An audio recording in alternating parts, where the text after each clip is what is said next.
so much. On behalf of all the children, we thank you so much for distributing the cycles to us. We will all use the cycles. Thank you so much. अच्छा लगा। क्या नाम है आपका? सानिया। सानिया कहाँ रहती हो? कौन सी क्लास में पढ़ती हो? मोटी डोंगरी पे रहती हूँ। सानिया साहब ने आपको साइकिल दिया है, आप इससे रोज स्कूल जाएंगे आएंगे, क्या कहना चाहेंगे आने से आपके लिए संदेश? नहीं बोल पा रहे बच्चे जो बोल पा रहे सर का लेते कि लड़कियों के पास में। आप बच्चों को साइकिल आज हम सब जानते हैं कि 8 मार्च 2021 को हमने अंतर्राष्ट्रीय महिला दिन मनाया। मैं सर्वप्रथम अभिनंदन करता हूं हमारे आदरणीय प्रधानमंत्री श्री नरेंद्र मोदी जी का, जिन्होंने बहुत ही कल्पकता से बेटी बचाओ बेटी पढ़ाओ अभियान न बल्कि मुंबई में न बल्कि महाराष्ट्र में पूरे हिंदुस्तान में जो एक नई कल्पना हमारी इस बेटियों के लिए दी है, इसके लिए हम विशेष रूप से हमारे प्रधानमंत्री जी का अभिनंदन करते हैं।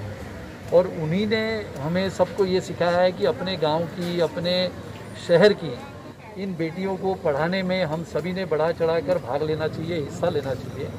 और उसी के तहत न बल्कि सिर्फ इनको पढ़ाना है, वह उनको पढ़ाते समय ये भी ध्यान रखना है कि ये खेलने की भी उनकी उम्र होती है। इनको भी साइकिल के आज के दौर में, यानी आधुनिक दौर में, जहाँ पर साइकिल कभी कभी बहुत मुश्किल होती है कि इनको सीखना, तो इसके लिए साइकिल से अपनी स्कूल की तरफ जाए, साइकिल से अपने मित्र परिवार के साथ वो खेलने के लिए जाए और आने वाले से संभवतः उनकी सेहत भी अच्छी रहे। इसके लिए एक नया उपक्रम है बेटी बचाओ बेटी पढ़ाओ के तहत ये हमारा दूसरा चरण का साइकिल का बंटवारा है।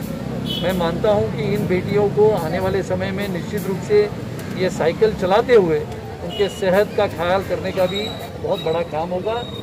गोराई गांव से लेके मनोरी से लेके बोरिवली तक ये अलग अलग क्षेत्र से आए हुए छोटी छोटी बेटियां हैं।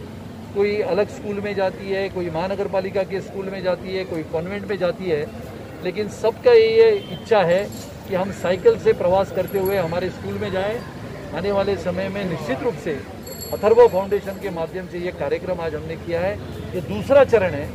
आने वाले 2-3 सालों में करीबन 1000 साइकिलें बोरिवली विधानसभा के क्षेत्र में रहने वाली इन छोटी बेटियों को देने का हमारा प्रयास है। सुनील जी, लेकिन पेट्रोल डीजल के भाव भी दिन से दिन बढ़ते जा रहे हैं, साइकिल से वजह से पेट्रोल डीजल के भी बेनिफिट होते हैं। देखो, साइकिल ये ऐसा है कि साइकिल तो पुराने ज़माने से चलती आ रही है, पर साइकिल ये छोटे बच्चों को देने से उनके सेहत का ख्याल करें, उनको स्कूल में जाने के लिए जो एक उत्साह होता है वो उत्साह आता है। पेट्रोल और डीजल की कीमतें वो तो बढ़ती है, कम होती रहती है। आज के ज़माने के आधुनिक युग में इन सभी बच्चियों को साइकिल का महत्व है और इसके लिए हमारा प्रयास है।